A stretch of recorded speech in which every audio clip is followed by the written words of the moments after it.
Olá pessoal, a paz do Senhor Jesus Cristo seja com todos.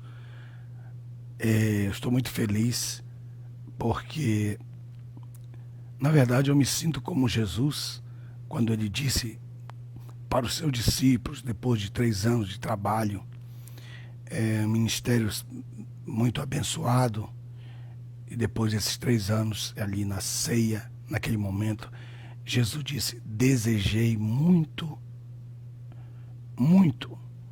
este momento. Desejei muito comer convosco a Páscoa. Então eu estou como Jesus naquele desejo, que se cumpre, que não vai ser frustrado, que vai se realizar. Eu estou exatamente assim. Por que eu estou falando isso?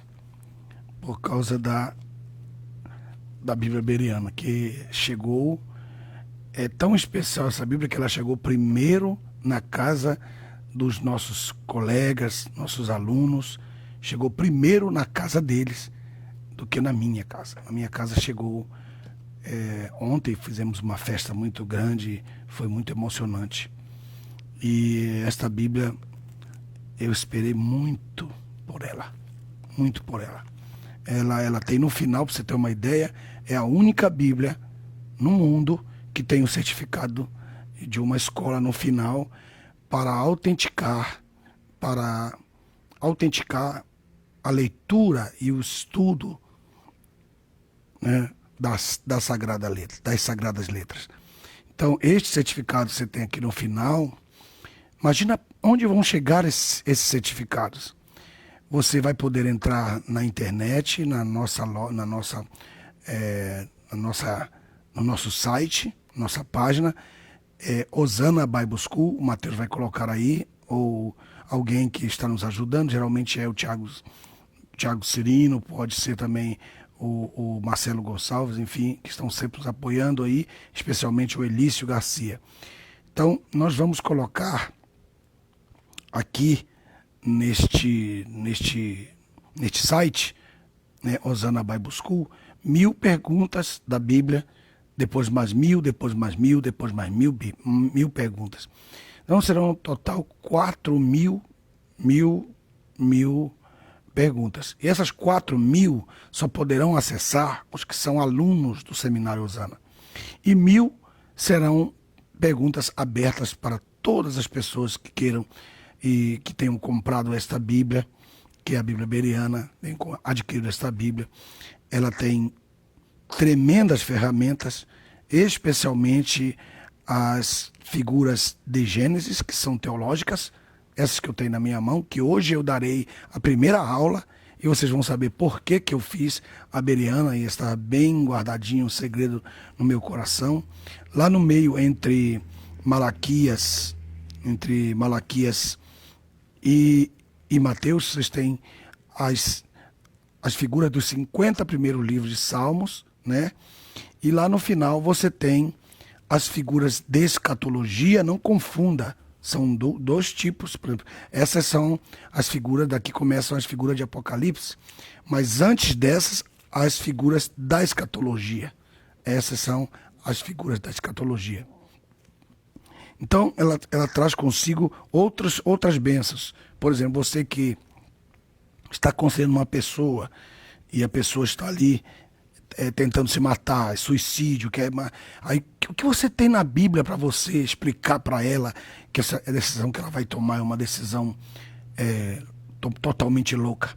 Então você vai abrir aqui na palavra essa e vai aqui, pode ler para ela, ou você pode pregar uma mensagem em um estudo bíblico, um aconselhamento à pessoa que está resistente emocionalmente.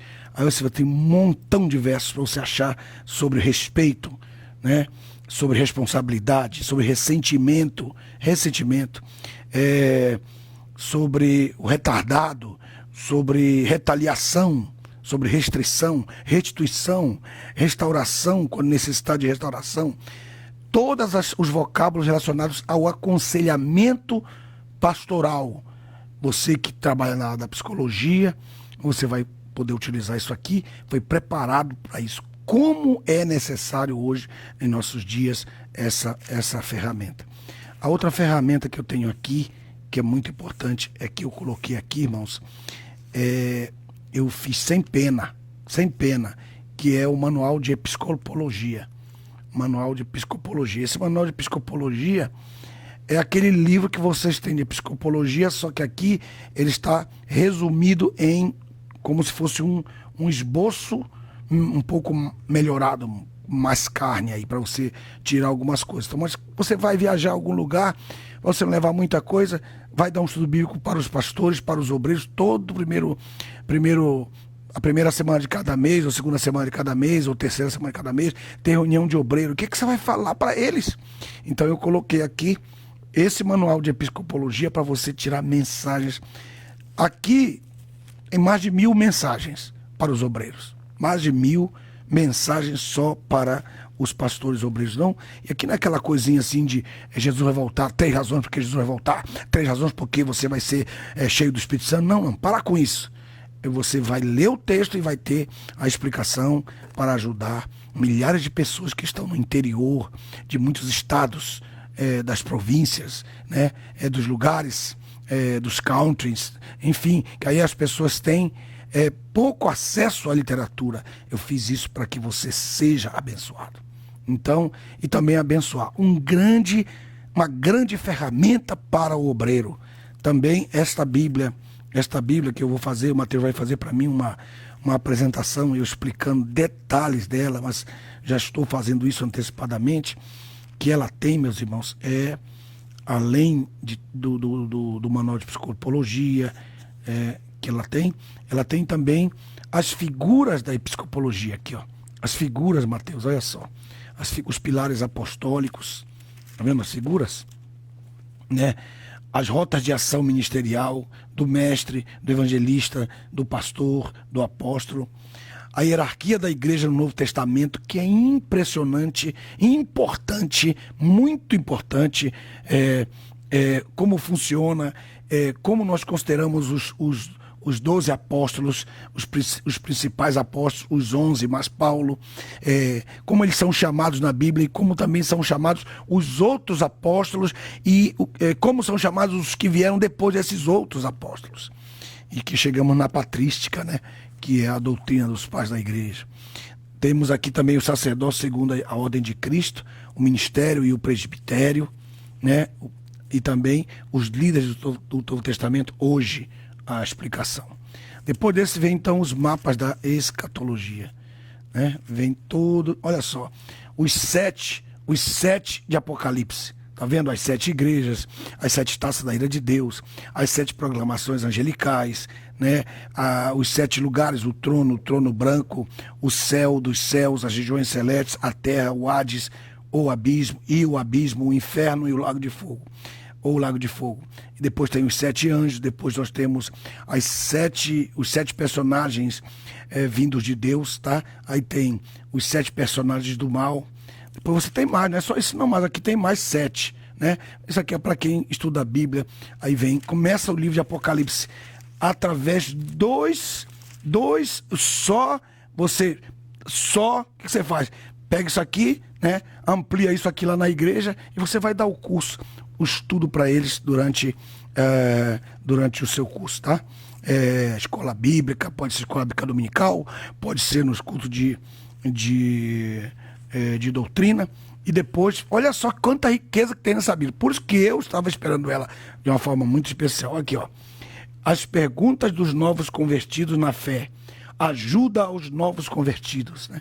Perguntas que eu não coloquei aqui nenhum tipo de comentário, a não ser os próprios versículos, né? Sobre a leitura da Bíblia, quais as perguntas que eles vão fazer. Sobre a salvação, quais as perguntas que eles vão fazer. Sobre o batismo, que eles vão fazer. Sobre o Espírito Santo, as perguntas que eles vão fazer. Sobre a palavra de Deus, as perguntas que eles vão fazer. Sobre a oração, as perguntas que eles vão fazer. Sobre a vontade de Deus, as perguntas que eles vão fazer. Sobre a congregação local. Sobre o relacionamento entre os irmãos. Os problemas de relacionamento, etc. Sobre a responsabilidade, a nossa responsabilidade de ganhar almas para Cristo.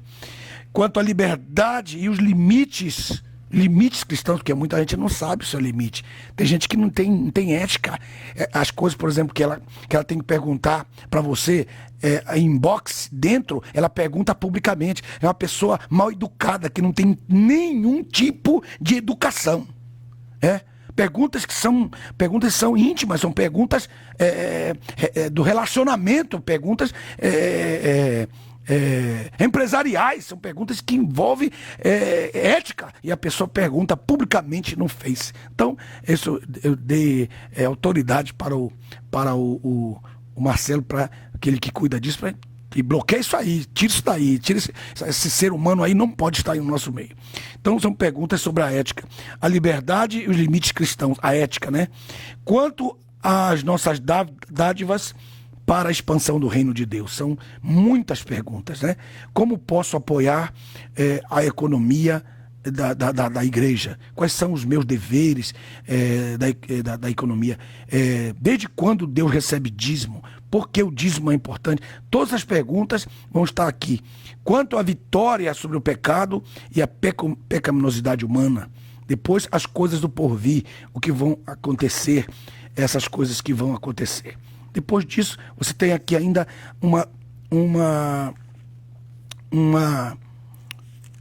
um estudo fundamental sobre a leitura da Bíblia, né? Aí você vem e começa a responder, dar aula, porque como não tem nenhum tipo de comentário, só tem os textos bíblicos que respondem a todos esses textos, você lê esses textos, que os textos já estão aqui, você não precisa nem ler, basta você ler aqui os textos da versão de Nelson, e você, por exemplo, qual a função da igreja? Uma pergunta, por isso que ela tem uma interrogação, porque a chave é bereana, os irmãos que procuravam na palavra para ver se concordava o que se dizia a respeito da Bíblia, tá? Isso é uma verdadeira ferramenta para quem estuda a palavra de Deus. Amém? Tudo isso aqui está aqui à sua disposição. E hoje, para a glória de Deus, Mateus já tem quórum aí para a gente começar a aula? Glória ao nome do Senhor Jesus. Vamos então começar esta nossa aula. Você pode pegar aí a sua bereana, se você já tem a sua bereana. Se você já tem a sua bereana, aqui no início dela, aqui, ó, se você já tem a sua bereana, muita gente já tem a bereana, já chegou para muita gente, eu vi aí. Se tem a bereana, aí se você não tem a bereana, você pode procurar na Santa Bíblia, tá? Você pode procurar na Santa Bíblia, mas se não tiver a Santa Bíblia, você pode procurar na Alfa, tá bem? Na Alfa, os textos. Os desenhos estão somente na bereana, ok? Muito bem. Mas, se você quiser acompanhar aí, tem também, pode procurar na agenda. Amém, meus irmãos? A agenda. Hoje nós não vamos usar a ômega. Amém, irmãos? Olha só que bênção que nós temos aqui na nossa mão, Mateus. Hein? É para matar o coelho e a coelha. Tem gente muito incomodada com tudo isso. Tem gente muito incomodada com tudo isso, né? E ao invés de agradecer, dar glória a Deus pelo trabalho que nós estamos fazendo e exportando essas bênçãos para o mundo inteiro, elas estão incomodadas, mas muito incomodadas, né? Claro que isso aí não vem deles, né? Tem outro poder por trás, mas está repreendido em nome do Senhor Jesus Cristo de Nazaré. Amém? Eu estou vendo algumas postagens. Claro que no nosso meio tem muita meninice, no nosso meio, pode acreditar, mas como é que você vai tirar a meninice do menino? Vai matar o menino porque o menino é menino? A meninice é uma fase da vida humana, e nós temos que suportar e ensinar e instruir os meninos. Mas eu tenho visto algumas pessoas postarem a respeito de amarrar o diabo e tal, e se tornou um tipo de chocarrice contrário aos pentecostais. E eu queria dizer uma coisa para as pessoas que estão nessa chocarrice, né? Que cuide das coisas da sua denominação, que cuide das doutrinas da sua denominação, porque se nós fôssemos fazer chocarrice com esse pessoal que está perdendo o seu tempo e criticando o povo pentecostal, nós não pararíamos de rir. Mas como nós somos diplomáticos, nós temos o fruto do Espírito e nós respeitamos as denominações, nós preferimos deixar que Deus use os seus profetas, seus mestres, para ensinarem algumas coisas. Por exemplo, Jesus disse que quando nós fôssemos entrar numa cidade onde eu tivesse que invadir o terreno do inimigo, que nesse aspecto, nas palavras do Senhor Jesus, é Satanás, ele disse que nós temos que primeiro manietar o valente. E nessa parte que Jesus está dizendo, nessa parábola que Jesus está falando, esse valente é Satanás, são os demônios. Se eles não forem atados, manietados, você pode até fazer a obra de Deus, mas vai demorar mais tempo se você tomar uma decisão de amarrar o inimigo para que o inimigo te deixe fazer a obra de Deus. Essa doutrina não é doutrina pentecostal. Essa doutrina é uma doutrina neotestamentária do Senhor Jesus. Tem muita gente que fica falando isso de brincadeira. Tá amarrado, tá amarrado, tá amarrado. Nisso eu concordo que isso é uma palhaçada. Mas que essa doutrina é uma doutrina bíblica, e por essa razão que determinadas igrejas, especialmente desses que nos criticam, elas não crescem. Você vai ali na igreja deles, tem lá 50, 30 pessoas, 30 ovelhas, né, ali pingadas, que eu não vou falar o outro não, porque são ovelhas do Senhor Jesus. Então, é melhor vocês cuidarem dos detalhes da denominação de vocês e deixarem os pentecostais fazerem a obra de Deus, que eles estão realmente prosperando e crescendo, e eles são a maioria na nossa nação brasileira, porque funcionou, porque deu, mesmo com as meninices. Eu não sou apologeta da meninice, mas eu tenho que suportar os meninos. Meus filhos cresceram, eles foram meninos, nós tínhamos que nos preocupar com as meninices deles, mas nós não podíamos proibir que eles deixassem de ter a infância. Então Paulo chegou até o momento de dizer, eu fui também menino, né? Mas quando eu cresci, eu deixei as coisas de menino, porque agora eu sou grande. Então deixa essa palavrinha aí com amor, viu, irmão? Não com crítica, não com chocarrice, mas com seriedade, porque eu amo todas as denominações da minha nação. Deus abençoe e vamos começar a nossa aula. Hoje, voltando a dizer novamente, estou aqui, vou tomar essas figuras que você tem aqui, vou dizer as páginas e vou colocar também aqui no quadro para vocês então nos acompanhar. Hoje eu gostaria de mostrar sobre a formação do tabernáculo. Desde quando começou a formação do tabernáculo?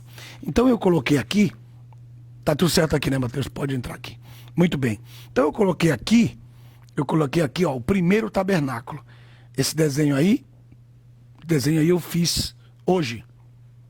Ontem e hoje eu fiz o desenho no papel, passei para o meu desenhista, que é o Marcelo Gonçalves, e ele reproduziu perfeitamente a minha ideia, e alguns detalhezinhos que ainda a gente vai melhorar, mas na caminhada nós vamos melhorando. Muitas pessoas não entendem isso, que se nós não fizermos logo, nós nunca vamos fazer. E tem pessoas que estão esperando a perfeição para fazer a obra de Deus. Vai fazendo e na caminhada vai aperfeiçoando. Tá certo? Esse é o meu lema.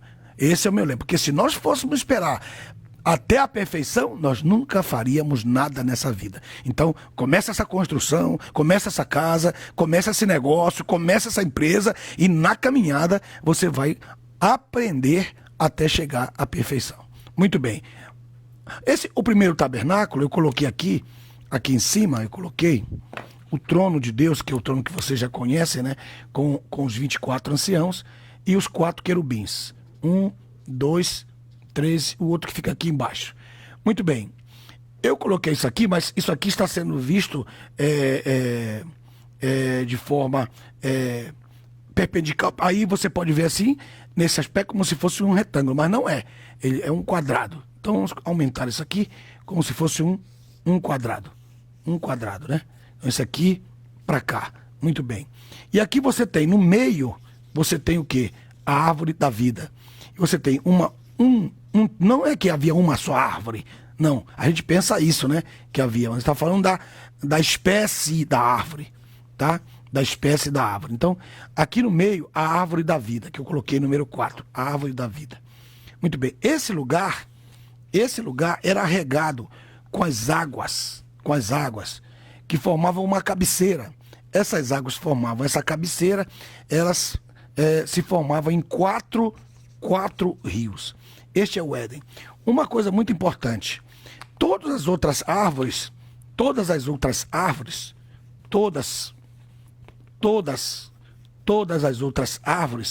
que ficavam do lado externo, todas as outras árvores, né, que ficavam do lado externo, né, do Éden, nós podemos chamar de selva, né? E essa parte aqui nós chamamos de o que é doméstico, que é aqui essa visão. Só ampliei a visão para que vocês possam imaginar. Então aqui você tem Adão e Eva receberam a incumbência, mas o primeiro a entrar aqui, eu quero marcar com outra cor, o primeiro a ser colocado aí foi Adão. Adão teve que primeiro aprender a cuidar, ele teve que aprender primeiro a regar. Para que ele pudesse receber a sua esposa no Éden, ele tinha que primeiro aprender a cuidar do crescimento.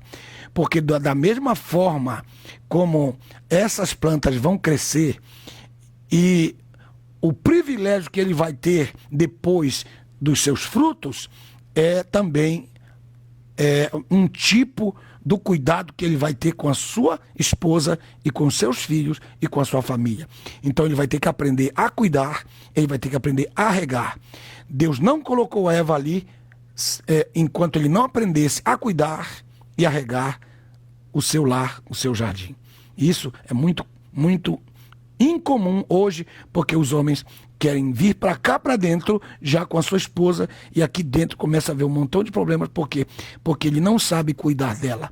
Adão não sabe cuidar da Eva, porque ele não foi colocado primeiro ali para cuidar e regar o jardim aonde ele iria receber a sua esposa. Isso aqui é um importantíssimo ponto que nós temos. Nessa formação do tabernáculo, eu quero mostrar para vocês que, por isso que eu coloquei aí o trono aqui em cima, aqui ó, por isso que eu coloquei o trono aqui em cima. Por quê?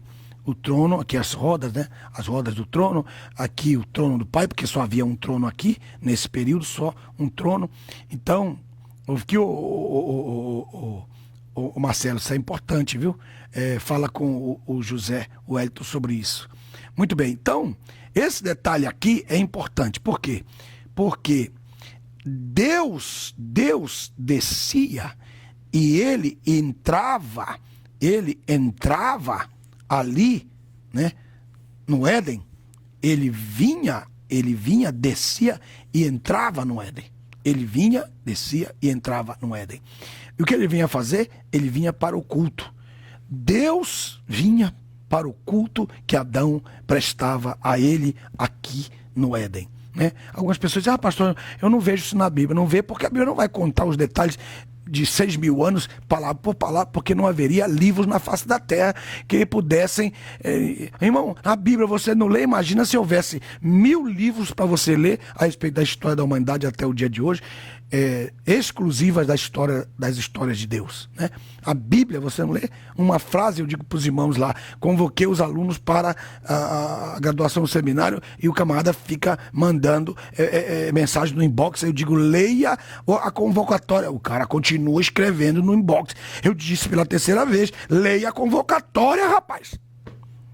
Mas ele não lê. Por quê? Porque ele não sabe onde apertar. Aperta lá, ver mais, que você vai ampliar o texto e vai ler tudo. Ele pensa que é só o título que está lá. Tem muita gente que realmente precisa de instrução. Muita gente precisa de instrução, né? Mas tem gente que precisa de uma pancada para aprender, meu amigo. Um cocorote, como diz na minha terra, para aprender. Muito bem. Então, o que acontece? Deus vinha ao culto. Por quê? Às 6 da tarde. Na hora da viração do dia, o texto diz que na viração do dia, o Senhor vinha para estar com Adão. E esse momento era um momento muito sagrado, porque ele vinha para receber o culto. Isso está no capítulo 3. Está no capítulo 3. Versículo 9, né? E o texto diz assim, e chamou o Senhor Jeová o homem e lhe perguntou, onde estás? Porque na viração do dia, Deus vinha para estar com eles. Deus vinha para receber o seu culto. Isso é muito importante. Onde está escrito isso? No verso 8. O verso 8 diz assim: ao ouvirem a voz do Senhor Jeová, Deus, né, que passeava no jardim,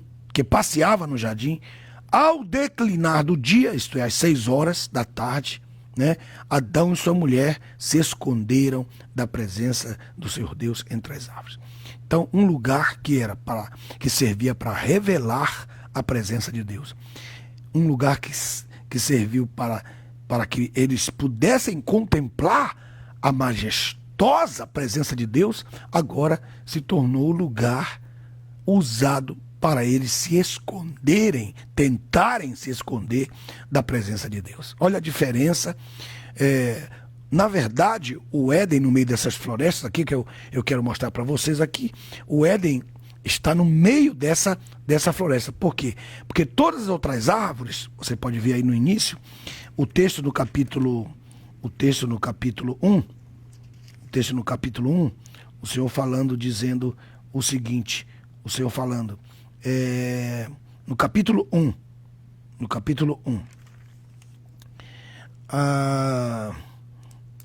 deixa eu ver onde eu quero chegar. É o capítulo 1, versículo 10 em diante. Chamou Deus ao elemento seco terra e ao ajuntamento das águas mares, e viu Deus que isso era bom. Então tem a terra seca e as águas separadas. Então disse Deus: produza a terra vegetação, erva que dê semente, árvores que deem frutos, que contenham a sua semente segundo a sua espécie. E a terra produziu arbustos.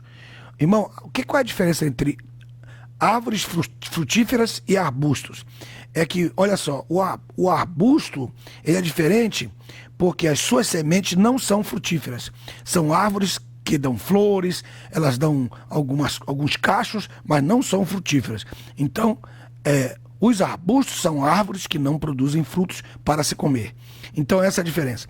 Então, produziu arbustos, e aí diz assim, erva que produzia semente segundo a sua espécie, e árvore que dá fruto, cuja semente está nele segundo a sua espécie, e Deus viu que era bom. E foi tarde e manhã, o terceiro dia. Então Deus agora está preenchendo aquilo que ele havia feito no outro dia. Ele está preenchendo agora nesse outro dia. Então o que eu quero dizer com isso, nesse momento, para vocês, é que ele deu ordem à terra, verso 11, produza a terra uma vegetação. Ele deu ordem à terra para produzir. Então a terra começa a produzir nessa evolução, a primeira e única evolução dessa ordem, sob essa ordem, debaixo dessa ordem de Deus. Produz agora. Por quê? Porque o Espírito Santo tinha trabalhado durante eras, se movendo sobre as águas, dando a cada átomo, a cada elétron, cada célula ali, para que elas pudessem se desenvolver de uma forma tão tremenda ao ouvir a ordem de Deus, quando Deus falasse que eles deveriam ter feito. Então, o que você tem aí? A primeira evolução e única, daí a terra se evolui baseada na palavra de Deus, e daí há uma evolução baseada na palavra de Deus, e daí ela sai, essa primária, a evolução primária que nós, os criacionistas, cremos perfeitamente. Então, não é o produto de um boom, não é produto de uma loucura, não é produto de um terremoto, mas é produto da palavra dita. A palavra dita, então deu ordem, e essas árvores aqui, elas apareceram. E no meio dessas árvores, segundo a sua espécie, se é arbusto, que espécie, se é frutífera, que espécie, só que Deus reservou esse lugar quadrado, um lugar quadrado, depois eu vou explicar para vocês por quê. Ele reserva esse lugar quadrado, que ele mora num lugar quadrado. O Éden, ele é uma cópia da casa de Deus, e a casa de Deus é quadrada. O lugar santíssimo é quadrado. Todo lugar santíssimo de todos os templos e tabernáculos são... vou repetir mais uma vez. Todo lugar santíssimo de todos os templos e tabernáculos, incluindo as tendas portáteis que nós vemos na Bíblia, tanto as dos patriarcas como a dos profetas, como Moisés, como Samuel, todas elas são quadradas, são nesse aspecto, são quadrangulares. Que é quadrangular e pode dar um glória a Deus, porque, né, estou fazendo uma defesa. Muito bem, então o lugar que Deus fez foi semelhante ao lugar dele. Tanto é que ele fez o homem segundo a sua imagem. Ele fez a árvore da vida segundo a que ele tinha na presença dele, que estava no meio da praça, lá em Apocalipse capítulo 22, verso 2 em diante, você lê. Então o Éden que ele era uma cópia da casa de Deus, que Deus estava fazendo para nós aqui na terra. Então, se o céu é santíssimo, Deus estava fazendo uma cópia do lugar santíssimo para nós morarmos. Então, Deus não nos colocou no átrio, Deus não nos colocou nas selvas, Deus nos colocou dentro do lugar santíssimo. O lugar santíssimo é nosso, e nós já nascemos com o propósito de viver nesse lugar santíssimo. Nós, da humanidade, perdemos o lugar santíssimo por causa do pecado, né? Qual era a roupa de Adão? Que roupa que ele vestia? Era uma roupa de luz, né? Era uma roupa de glória. E como é que você sabe disso? Porque está escrito em Romanos capítulo 3, 23, que todos pecaram e destituídos. Olha aqui Adão, está aparecendo aí, Mateus?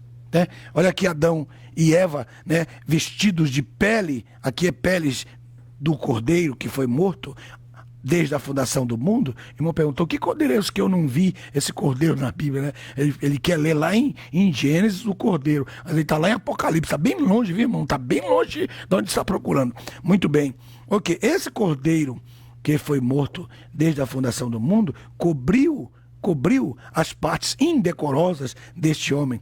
Deus não o tira da sua presença e o manda sem cobertura para a floresta do mundo. Nessa floresta, a lei aqui das florestas aqui é uma lei espiritual negativa. Você vai ter que triunfar sobre o seu espaço. Quando você já tinha o seu espaço guardado, já tinha o seu espaço reservado por Deus. Quantos que estão buscando lá na floresta outro espaço quando Deus já lhe deu a sua família? Deus já te deu sua família, Deus já te deu seus filhos, Deus já te deu a tua paz, Deus já te deu a tua prosperidade, ou Deus já te deu a semente da tua prosperidade, e você vai se meter lá fora na floresta para que você se meta em encrencas, em problemas com os animais que lá fora não têm piedade de você. Nós vimos hoje na internet, ontem e hoje, um camarada, um taxista lá na Índia, naquela região lá, parou para tirar graça com o urso destruiu ele. E as pessoas não puderam fazer nada, porque a lei da floresta é essa, entendeu? Então você não pode entrar no mundo pensando que você pode triunfar no mundo se você não tiver coberto com a cobertura que Deus nos dá. Porque essa coberturazinha que você tem de pele, de folhas de figo, essa coberturazinha furreca, elas não vão te salvar quando você for enviado para o meio de lobos. Isso é muito importante o que eu estou lhes falando. Então, vamos ver agora aqui, já que eu estou dando esse parâmetro para que vocês vejam. Então, era um lugar santíssimo, era uma cópia da casa de Deus. Em Apocalipse nós vemos a árvore no meio da praça, nós vemos a árvore também no meio do Éden. Então, com isso, eu não quero estender muito essa parte, para deixar bem aberto para que nós possamos entrar mais profundamente depois. Então eu coloquei aqui, Mateus, eu vou ter que, não queria mudar essa parte, mas deixa eu ver se eu consigo. Muito bem, vamos colocar aqui muito bem. Quem que vai dar aula para você, irmão, assim, gratuitamente, aí gastar o dia estudando para chegar assim, mas eu vou dar aula e gratuitamente, estou dando aula gratuitamente já há muitos anos para vocês, aí tem gente aí que fica falando besteira, mas eu não me importo, estou feliz da vida, né? Estou feliz da vida, tá? Falando besteira aí, eu estou lá tomando a minha canja que a minha esposa faz para mim, daqui a pouco eu vou tomar uma canja, né? Que eu não sei não, viu? Só no céu que tem uma canja dessa. Muito bem, então agora... o Mateus tá rindo, né? O camarada vai se lascar pra lá, deixa eu tomar minha canja, né? Os camaradas estão falando besteira e eu tô tomando canja. Muito bem, dando essa aula pra vocês, mostrando pra vocês aqui que Deus estava presente sobre o tabernáculo que ele havia feito como cópia para Adão. E esse tabernáculo só tinha um lugar ele só tinha um lugar, que era o lugar santíssimo. Ele não tinha lugar santo, e ele também não tinha átrio. Então, eu ampliei aqui esse primeiro aspecto, vou marcar em vermelho para que vocês entendam. Mateus, aqui ó, em vermelho, ó. Somente o Santíssimo. Ele não tinha lugar santo. Vamos colocar aqui, ó. Não tinha lugar santo e nem tinha átrio. Veja só o que aconteceu, né? E Adão, ele continuou vivendo na presença de Deus, tanto é que ele foi lançado para fora da presença de Deus. Não? A influência de Deus, da sua presença, estava do seu trono estava sobre essa região do Santíssimo. Essa região do Santíssimo Lugar. Vou colocar STT para vocês terem. Santíssimo, né? Nesse lugar. E Adão passou a conviver com Deus. Por vários anos ele passou a conviver no lugar santo, mas sem acesso ao lugar santíssimo, porque Deus colocou aí, ó, colocou 2 querubins na entrada e uma espada flamejante que circulava ao redor desse jardim. Tá entendendo aí o mistério? Muito bem. Aí ele coloca essa espada, então Adão não pode voltar. Esse caminho ficou fechado. Então ele passa a viver aonde? Ele passa a viver no lugar santo. E o lugar santo é o quê? O lugar santo é o lugar da mesa, é o lugar do candeeiro, tá? E é o lugar do altar, de incenso. Aqui, ó, altar de incenso. O átrio é o lugar de quê? O átrio é o lugar do altar de holocausto, não, do altar de sacrifício, e aqui a bacia que vocês têm aqui. Perceberam agora? Então vocês vão vendo que o tabernáculo foi sendo formado. A partir do momento em que o homem peca, então o tabernáculo vai sendo formado. Eu coloquei aí, para quem tem a Bereana, Mateus, para quem tem a Bereana, na página 54, está aí, ó, a formação dos átrios com a distância de Deus em Gênesis 3:24, que é o texto que eu vou ler agora, está aqui nessa página. Você pode escrever aí, anotar, você pode fazer uma anotação. Amém? Muito bem. Aí eu vou ler o texto de Gênesis 3:24, para que vocês entendam agora. Gênesis 3:24. E havendo lançado fora o homem, pôs no oriente do jardim do Éden, marca aí, no oriente, marca aí na sua Bíblia. Pôs no oriente, por que oriente? Porque o sol nascia aqui, ó. O sol nascia aqui. Em frente o sol nascia. Então, sempre a face do tabernáculo vai estar sempre dando para o lado do sol, por causa do oriente, tá? É importante, isso é muito importante. Alguém construiu aí o templo de um certo rei aí, construiu o templo, em vez de colocar a face para o lado do sol, eles colocaram a parte traseira do templo para o lado do sol. Vê se isso aí céu, nem vou falar isso, né, meu irmão? Não fale nada, não critique, só escute isso. Não escreva nada aí, não. A falta de conhecimento bíblico é gigante, né? A pessoa, quando ela não quer ouvir os verdadeiros mestres, não quer ouvir os verdadeiros homens de Deus que têm conhecimento, que têm entendimento dos detalhes das coisas de Deus, elas se lascam porque não querem ouvir, não querem, elas pensam que sabe tudo, principalmente o brasileiro. Ele pensa que já nasceu sabendo, né? Já nasceu sabendo. Muito bem, então vamos lá. Então este lugar santíssimo foi o lugar que foi preparado por Deus. Quando o homem nasce, ele nasce aqui, ele já nasce fora. Quando nós já nascemos aqui, o mundo aqui, ó. O mundo, todo mundo, né? O mundo aqui e tal. Tá aqui, esse é o mundo aqui. Quando nós nascemos aqui num átrio, nós estamos num átrio. Nosso relacionamento é ir imediatamente à cruz de Cristo e ser batizado. Crer em Cristo e ser batizado. E houve no Antigo Testamento tipologia para isso. Mas depois da graça, nós temos essa realidade. Nós temos que avançar para comer do pão, nós temos que avançar para adorar, nós temos que avançar para ser para sermos cheios do Espírito Santo, para poder entrarmos e adentrarmos no lugar santíssimo, que foi inaugurado, o caminho foi inaugurado pelo corpo do Senhor Jesus para voltarmos para a nossa casa anterior. Agora, uma coisa impressionante, que essa é a nossa caminhada, é a nossa rota de fé. Deus colocou aqui, esse está na página 38, esse desenho aqui. Esse desenho foi eu que fiz, eu fiz esse desenho, eu mesmo fiz essa junção aqui. Olha só que coisa impressionante aí, juntando todas as partes. Tá pegando aí, Mateus, essa parte? Os irmãos podem ver que só os rios separavam a terra. Tudo isso aqui que vocês estão vendo, deixa eu colocar noutra cor. Tudo isso aqui, isso está na Bereana, página 38. Então, tudo isso aqui era só o quê? Um continente. Claro que havia rios no meio deles, só havia rios. Não havia mares, né? E essa terra passou por um terremoto depois do dilúvio. Vamos chegar a essa aula para vocês. Depois do dilúvio, por causa dos gases, da saída das águas que não conseguiram voltar e os gases fluíram e ficaram no lugar dos lençóis aquáticos. Então houve uma explosão por causa do fogo do centro da terra. Houve uma explosão na terra e uma divisão tremenda e afastou esses pedaços para bem longe um do outro, formando os continentes que nós temos. Alguém diz que são 6, mas a ciência tradicional ainda continua dizendo que são 5 continentes. Tem sempre alguns que querem aparecer, né, irmãos, que ficam escrevendo algumas coisas, mas sem conhecimento.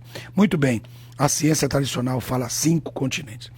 Muito bem, por isso que aquele camarada serve de tipologia, e eu uso sempre essa tipologia, né, do rico que está lá no Hades, e ele diz para Abraão: manda Lázaro que evangelize lá os meus 5 irmãos. É uma mensagem evangelística tremenda, missionária, que evangelize os continentes da terra, né? Então, tipo, muito bom para você usar esse texto para você pregar sobre missões.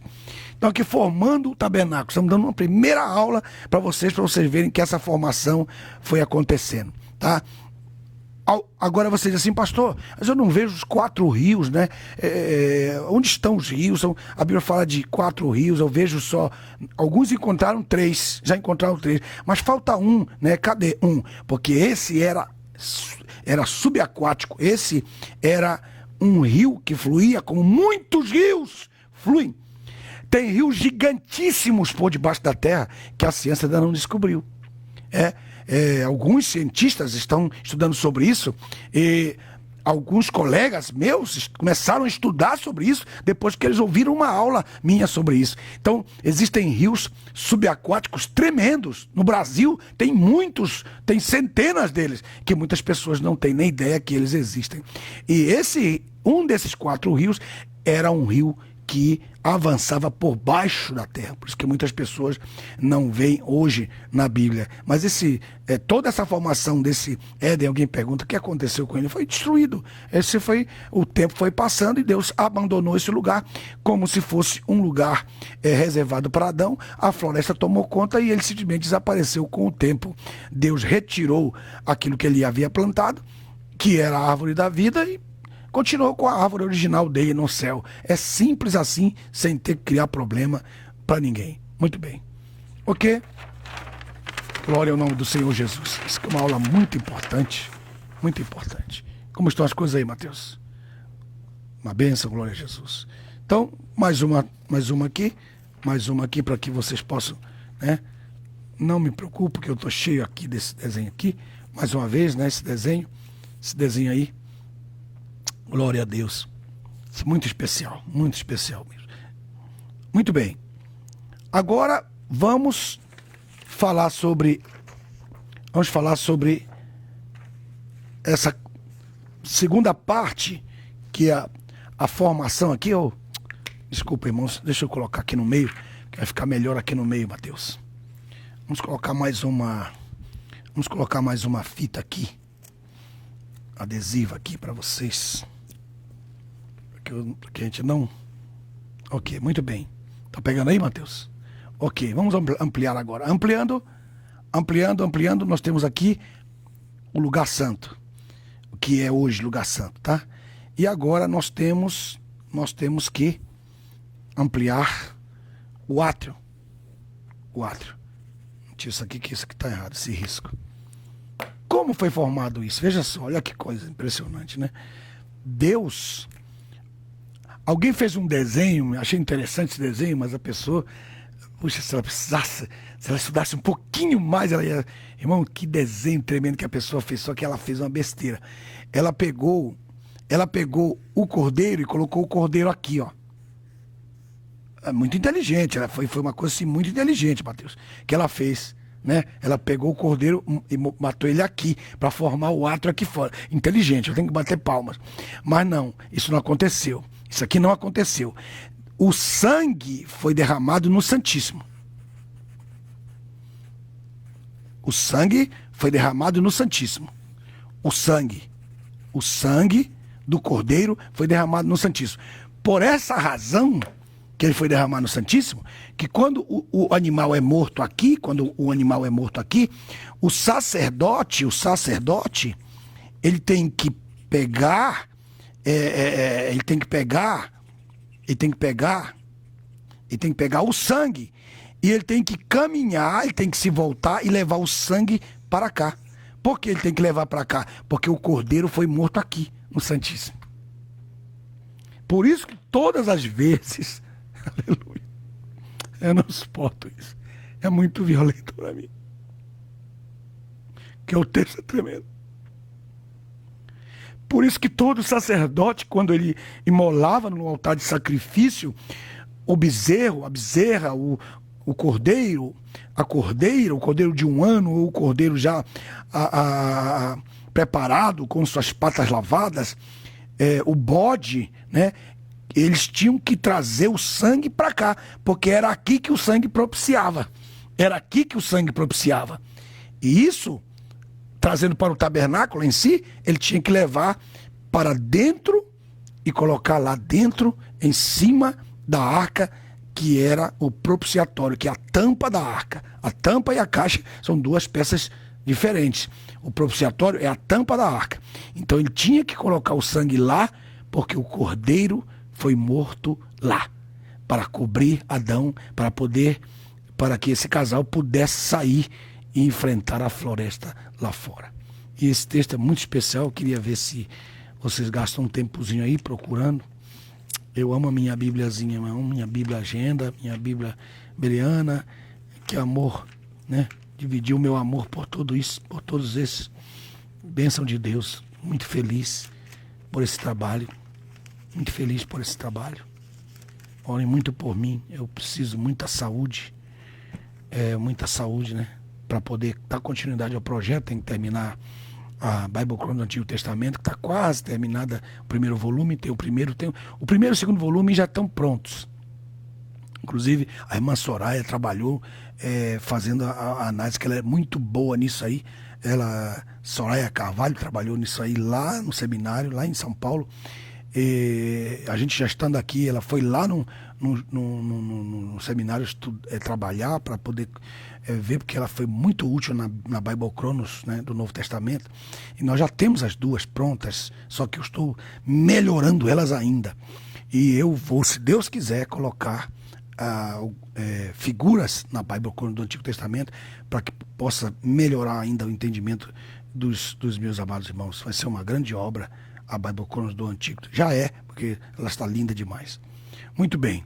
Aqui então, veja só. Aí você pergunta por que o sacerdote que imolava o animal aqui no altar de sacrifício, ele vinha e colocava o sangue aqui. Porque o cordeiro foi morto. Apocalipse capítulo 13, versículo 8c, que diz assim: e hão de adorá-la todos os que habitarem sobre a terra, aqueles cujos nomes não estão escritos no livro da vida do Cordeiro, que foi morto desde a fundação do mundo. Então, por isso que eu coloquei aqui o cordeirinho aqui, viu? Dá para aparecer o cordeirinho bem certo aí, Mateus? Cordeirinho? Tá aparecendo? Então, o cordeiro, o seu sangue, a parte do seu sangue aqui, né, derramado para...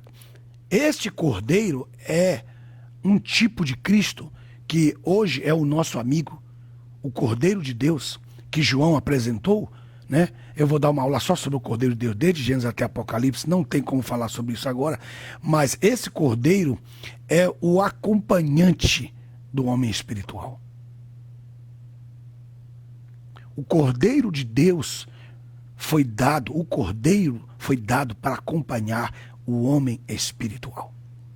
Esse é o animal de estimação, esse é o animal doméstico, esse é o animal, é a coisa mais linda. Você já viu um cordeiro quando ele nasce? As patinhas, a carinha, como eles são impressionantemente lindos. Eles foram dados para serem os acompanhantes do homem. Então, o homem caído, qual é o animal que o acompanha? Tem que ser o cachorro. O cachorro é uma bênção também, né? Mas ele é imundo. Ele é imundo, ele não é um animal imundo, ele é imundo nos seus atos. Então, às vezes faz a gente passar vergonha, né? E é um animal que não tem nenhum tipo de protocolo como o cordeiro. O cordeiro e o cachorro são completamente diferentes. E um animal que Deus criou para o homem da sua natureza terrena. Tanto é que é um animal que você não vai encontrar no céu. Não vai encontrar no céu, nem como natureza e nem como tipo. Nem como natureza e nem como tipologia. Nem isso, nem passa, né? Então eu coloquei aqui na página 55, eu coloquei aqui, ó. Antes de sair, na página 55, antes de sair, Deus o vestiu com a pele do cordeiro. Aqui está ele com a pelezinha, né, vestido de pele, né? E aqui o corpo físico, e aqui a obra de Satanás, e aqui está uma tipologia dele, um desenho para tipificar isso aqui. Então eu coloco aqui a necessidade da saída do Éden. Esse desenho muito importante. Não vou dar essa aula hoje, mas na próxima aula que eu vou estar falando sobre isso, a necessidade da saída do Éden. Mas quero terminar essa aula de hoje mostrando para vocês e fechá-la, como eu vou fechar agora, como que ele foi formado, né? Como ele foi formado. Tem muita coisa para falar aqui, ó. Olha só, tudo isso aqui, a página 39, a página 40, a página 41, que eu vou dar, depois a página 47, né? A página 47, a página 49, vamos ter que esperar aqui, né, até eu chegar até elas. Nesse momento, deixa eu mostrar para vocês essa formação e finalizar a minha aula de hoje, para que vocês possam descansar. Então, Adão vem para cá, para o lugar santo. Muito bem.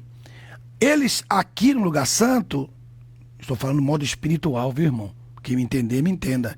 Então, eles tiveram 2 filhos, Mateus, que foi Caim e Abel. Também tiveram filhas. Também tiveram filhas, tá? Tiveram filhas nesse patamar, isto é, nesta fase do lugar santo. Tiveram filhas e filhos, né? Primeiro só filhas e depois filhos. E como é que eu sei? Porque o Gênesis capítulo 4, verso 1, diz, no hebraico, diz assim, até que enfim que eu tive um varão. E nasceu um, nasceu o outro depois, entendeu? Então, alguns não veem, mas eu vejo aqui os primeiros gêmeos da história. O que não tem gêmeos, os filhos de Isaac foram gêmeos, né? Nós temos a história dos gêmeos na Bíblia. Então, Caim e Abel. Caim nasceu primeiro, Abel nasceu depois. Veja só, dentro do texto, leia o texto direito. Mas o texto de Gênesis 5 diz que Adão teve filhas. E algumas pessoas assim, com quem que Caim casou, né? Irmão, isso aí, a história aconteceu quando eles já estavam grandes. E as irmãs dele já tinham crescido quando quando ele cometeu o crime contra seu irmão. É só uma questão de pensar. Pensa aí, meu amigo, ok? Muito bem. Esse lugar onde Deus colocou, ele tem um lugar, né? A terra de Nod, essa terra do Oriente, aonde Deus colocou ali o jardim, a entrada do jardim foi colocada aí. Então, nasceram Caim e Abel. Ok, presta atenção que o texto lá de Gênesis diz, vou ler aqui, ó. Vou ler aqui. Essa é a agenda, hein? Essa é a agenda. Estou muito feliz. Muito. Vocês podem notar claramente aí. Então aí diz assim, verso 8. Verso 8 diz, falou Caim com o seu irmão Abel, que quer dizer sopro, está aqui na versão, o significado do nome. Vamos ao campo. Essa parte aqui, Mateus, aqui é importantíssimo. Aqui, quando ele convida o seu irmão para ir o quê? Ao campo. Olha o campo. Vamos ao campo. Então, vamos sair daqui. Aí eles saíram da região do lugar que era a região da formação desse tabernáculo. Isso aqui é psicológico, pra vocês entenderem. Isso aqui pra vocês entenderem, né? Ok, muito bem. E abstrato também, ok? Aí ele disse, vamos ao campo. E ele vem e traz o seu irmão ao campo. E aí ele se levanta e mata o seu irmão. Aqui o sangue que é derramado é o sangue de Abel. Ó, é o sangue de Abel e não o sangue do Cordeiro. O Cordeiro foi morto lá no Santíssimo. Por isso que os sacerdotes tinham que colocar o sangue lá para poder haver propiciação, quer dizer, aceite, Deus aceitasse cobrir os pecados. E aqui ele mata o seu irmão. E Abel passa a ser o quê? Abel passa a ser o tipo de Cristo. E esse sangue derramado aqui, agora, ele inaugura o quê? O átrio. Ele inaugura o átrio. Pegou agora o mistério aqui? Então, olha só. Formou-se, então, o tabernáculo que nós chamamos tabernáculo de Moisés. E isso ficou escondido, irmãos. Aí veio Abraão, Isaac, Jacó. Aí Jacó teve seus filhos Levi e Judá. Depois Deus chama o seu povo e traz da terra da Palestina, leva para o Egito. Eles ficam 430 anos no Egito. Depois Deus os traz através do Mar Vermelho, os conduz até o monte Sinai, que fica na Arábia, que não fica no Egito. Esse que está lá é falso, tá? E ali eles passam 2 anos aprendendo com Deus como é que eles iriam inaugurar algo que já estava acontecendo desde o início do texto de Gênesis, da história do homem. Pegou agora? Por isso o texto diz, no capítulo 4, versículo 8, deixa eu ler aqui, que eu não quero mexer aqui no que eu marquei, aqui, como estão as coisas aí, Mateus? Glória a Deus, bendito seja o nome do Senhor. Vamos dar um glória a Deus, irmão. Você sabe como dar um glória a Deus? Nós existimos para glorificar a Deus, vamos glorificar a Deus, para que Deus seja exaltado e glorificado em todas as coisas que nós façamos, em todas as coisas que nós fazemos, em tudo que nós realizemos. Nós temos que ser motivação para as pessoas glorificarem o nome do Senhor Jesus. E nós pagamos tributos ao darmos glória. E como nós damos glória no Face, nós damos glória apertando esse coração aí. Dá um glória a Deus apertando esse coração. E que o Senhor receba cada coração, o Senhor receba cada coraçãozinho como um glória ao seu nome, para que ele seja exaltado na nossa vida. E que o esbofeteador não venha te pegar para você não glorificar o seu nome. Muito bem. Aí então em Gênesis capítulo 4, verso 8, falou Caim, o seu irmão, vamos ao campo. E estando eles no campo, que já é o átrio, aqui, ele sai do que nós chamamos de santo, vai para o átrio. Por isso o sacrifício tem que ser apresentado no átrio, nem no lugar santo, no átrio, né? Nem no Santíssimo. Por isso que eu vi algumas pessoas fazendo a arca. Isso é muito importante, Brasil, ouça, pastores, líderes. Deus proibiu tanto para o altar de incenso quanto para a arca colocar dinheiro. O altar de incenso não é ofertório, nem a arca é ofertório. Eu falei para um pastor lá em São José dos Campos que ele comprou a arca aí de um pregador e fez da arca um ofertório. E a arca não é ofertório, a arca é um sacrilégio transformar a arca, um tipo da arca, um símbolo da arca, né, como um ofertório, porque ele não foi feito para ofertório. A Bíblia diz que quando a arca esteve na terra dos filisteus, os 5 príncipes dos filisteus entenderam isso sem ter conhecimento da Torá, da lei do Senhor. E eles fizeram uma nova caixa e colocaram ao lado da caixa e puseram a arca livre. Eles poderiam ter aberto a arca e colocado a caixa lá dentro, mas eles não fizeram isso. E Deus disse que é abominação para ele. Você é um líder, um pastor que está fazendo essa abominação, você para com isso. Eu avisei o pastor lá em São José dos Campos e ele zombou de mim, deu gargalhada, disse que as muitas letras estavam me matando. Resultado, depois que ele riu de mim, fez galhofa comigo, então fiquei calado, não disse nada para ele, foi embora para minha casa. Ele morreu. Da noite pro dia, ele emagreceu, irmãos, parecia uma caveira. E ele morreu. Ele morreu, está sepultado. Espero que Deus tenha tido misericórdia dele, né? Porque muitas pessoas não dão valor à palavra. Bem-aventurado é aquele que teme ao Senhor e anda nos seus mandamentos. Isso é muito importante. Não permita que na sua igreja os irmãos coloquem lá naquele símbolo feio, aquele símbolo mal feito que eles têm da arca, aquele símbolo horrível, aqueles dois seres ali, parece uma coisa feia. Nem quero dizer o nome para não envergonhar vocês, mas é impressionante. Já começa com os varais. Os varais eles não ficam retangular, em posição retangular nessa situação. Os varais eles ficam ao contrário da posição, porque eles formam uma cruz. Os varais, então eles formam isso aqui, né? Porque na cortina o sacerdote tocava assim no varal da arca para saber se a arca estava lá. E havia até uma parte onde que eles já vinham direto para ver, mas isso não é agora, não quero ensinar isso agora, só quero dar essa aula mostrando para vocês como que o tabernáculo foi formado. Então, aonde o lugar? Aqui o sangue de Abel fala. E o texto de Hebreus capítulo 12, quando ele fala sobre isso, que o sangue fala melhor que o sangue de Abel, né? É o texto de Hebreus.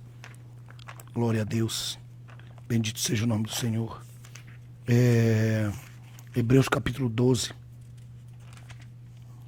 Versículo 24 diz assim: E Jesus, o mediador da nova aliança, e é o sangue da aspersão que fala melhor do que o de Abel.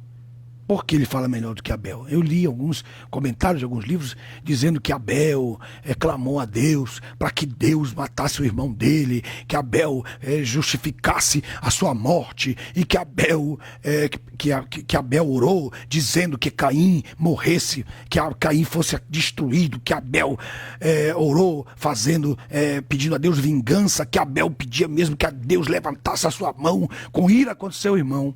Mas não foi nada disso.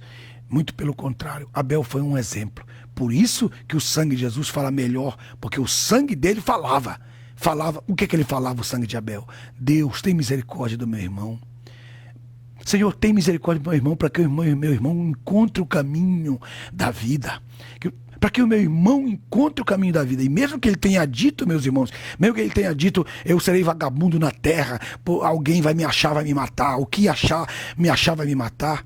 Mesmo ele tendo dito isso, nada dessas coisas se cumpriram, porque a Bíblia diz que Deus ouviu a oração do clamor de Abel, o clamor do sangue de Abel, e ele acabou aonde? Sabe onde Caim foi armar as tendas dele? Em frente ao Éden. E como é que você sabe disso? Porque está escrito que ele construiu a sua tenda em frente do Éden. O Éden não era na terra de Nod, não estava para o lado oriente, está escrito lá na Bíblia. Vamos ver? Querem ver? Muito bem. Muito bem. Aí em Gênesis capítulo... Deixa eu tomar uma água aqui.